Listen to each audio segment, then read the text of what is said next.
Once again, an astonishing effort by Daniel Ricciardo. He's on a roll. He's smiled from ear to ear, and he's driving incredibly well. He has a real good technical feeling for the car. Losing time like this. Only compare a guy to his teammate. Look how much quicker he's been going than Vettel. Beating Seb, who's been struggling a little bit, is nice. I'm sure it's just filling him with confidence. If something goes on, I want to be a part of it. Unbelievable.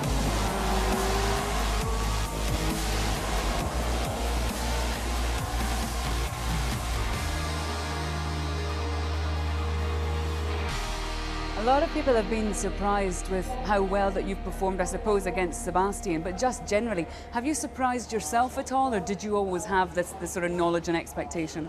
I definitely, have, a lot of belief and confidence in myself, and I knew that this year, yes, it would be, my biggest challenge yet, particularly up against Seb, but at the same time, I knew how good the guys are around me, and I knew if I could get comfortable with that environment, then I would be able to deliver some good results. So I guess deep down I knew it was in me, and it's just nice to have shown it. And now it's just to keep obviously doing it and definitely not get complacent. People seem to forget that, when you arrive in Formula One, because you're used to getting pole positions and winning races in the junior formulas, it must be nice to be at the front again, because that's what got you into Formula One to begin with. Yeah, it is, and it's a feeling which I definitely missed. If there's any lack of hunger, it brings that hunger back, in a heartbeat, and it's why I race. I race for the success, and I love winning. I'm sure like a lot of us, but right now I am 100% the hungriest I've ever been. Daniel Ricciardo is proving to be a true superstar. I think we can see a smile from here. Nice job.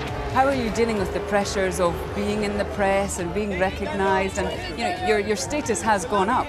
Yeah, it's going up a bit. I don't know. I probably just look at my Twitter followers. I'm like, okay, yeah, it's going up. So obviously it's nice, and I guess it comes with the territory of being with the World Championship team, and you naturally get more TV time being at the front of the grid and being in battles and all that. So it's cool. It's cool. I don't really see any of it as a pressure. It's what I want. It's definitely what I want. And now that I've got a taste of it, I just want more.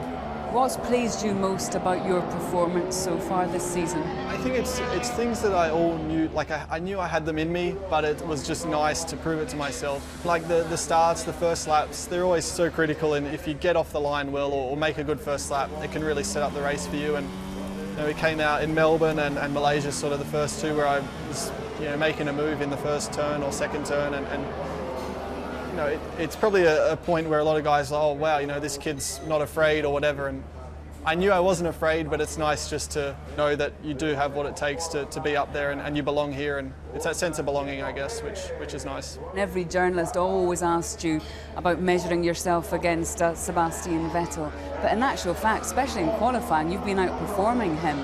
Do you have to change your expectations as the year goes on? I think, for me it's just important to not get caught up in the in-team battle. Now the way I see it is that, yes, the last couple of races I finished ahead of Seb, but I'm not going to be jumping up and down just because I beat Seb, and we're still coming fourth. And I want to make sure that each session I do, each qualifying, each race, personally I'm getting everything I can out of it. And I think by then, if I get to that point and I'm giving myself, like a 10 out of 10 every session I drive, then I think we'll get to the place where I need to be and want to be. Well, I hope you get some champagne this weekend. Yeah, would be nice. Cheers. Thanks.